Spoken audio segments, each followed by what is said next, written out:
নমস্কাৰ, মই পলাশ। আপোনালোকে চাই আছে পলাশ আছাম। যিহেতু আমাৰ অৰেল ভাইভা দিয়াসকলৰ চাগে এটা টেনশ্যন হৈ আছে, মোক কিমান নম্বৰ দিব, 1 number, 2 number, 3 number, 4 number, 5 number. যিহেতু অৰেল ভাইভাত 5 নম্বৰ আছে। এটা কথা কওঁ তোমালোকক, প্ৰথমতে সাজপাৰযোৰত 1 নম্বৰ এটা দিব, সেইটো কনফাৰ্ম। তোমালোকৰ পৰিচয় কেনেকৈ কথা বতৰা কোৱা সেইটোত 1 নম্বৰ দিব। তাৰপিছত তোমালোকৰ যিবিলাক জিকে প্ৰশ্ন সুধিব, তোমালোকে জানা নাজানা উত্তৰ দিব পাৰিছা, এনচাৰটো কেনেকৈ দিছা সেইবিলাক 1 নম্বৰ এটা দিব।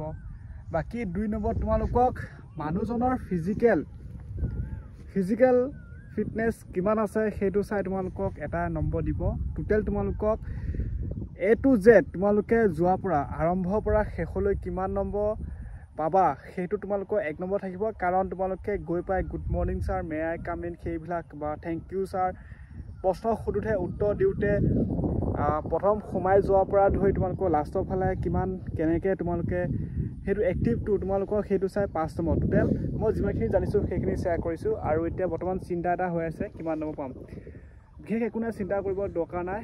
তোমালোকৰ যদি চিন্তা হৈছে মোৰ নিচিনা থাকা মুকলি আকাশত এনেকৈ ধুনীয়াকৈ। তো এতিয়া বৰ্তমান অৰেল ভাইভা দিলোঁ, মোৰ টেনশ্যন হৈ আছে। তো এতিয়া আছোঁ মই পথাৰৰ ফালে, ধুনীয়াকৈ হেডফোন লগাইছোঁ, গান লগালে বিন্দাছ। তো ৱেইট কৰা ফাইনেল লিষ্ট এইকেইদিনৰ ভিতৰতে হয়তো কিবা নটিছ প্ৰকাশ পাব হয়তো। কাৰণ এতিয়া 14 তাৰিখৰ পৰা বোটমেনসকলো আছে, তেওঁলোকৰ ছুইমিং কৰিব লাগিব বোটমেন।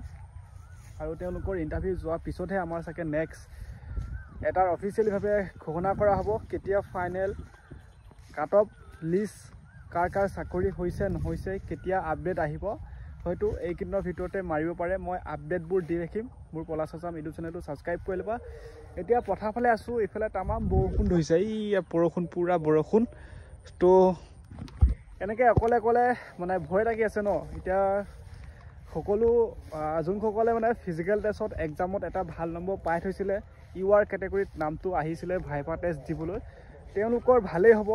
কাৰণ এই ভাইভা টেষ্টত 5 নম্বৰ ভিতৰত 1 নম্বৰ পালেও 2 নম্বৰ পালেও তেওঁলোকৰ একো এইটো মানে হেৰি নহয়, ক্ষতিটো নহ'ব। কাৰণ তেওঁলোকে ফিজিকেল টেষ্টত ভাল নম্বৰ পাই দিছে, এক্সামত ভাল নম্বৰ পাই দিছে, UR কেটেগৰীত আহিছে যদিও মানে নম্বৰ বেছি হৈ আছে।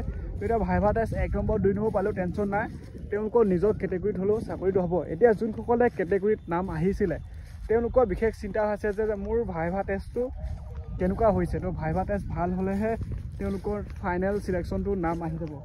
আৰু তাকে ক'লোঁ আপডেটবোৰ দি থাকিম। মোৰ যদি পলাশ আছাম ইউটিউব চেনেলটো প্ৰথম চাইছা তো ছাবস্ক্ৰাইব কৰি ল'বা। এই ধৰণৰ চাকৰিৰ খবৰ বাতৰি পাই থাকিবা অফিচিয়েলিভাৱে কেতিয়া কি আপডেট আহে। তো ফৰেষ্টৰ নিউ ভেকেঞ্চি অতি কম দিনৰ ভিতৰতে আহিব। সকলোৱে প্ৰেক্টিছ কৰি থাকা, বাৰে কৈ আছোঁ।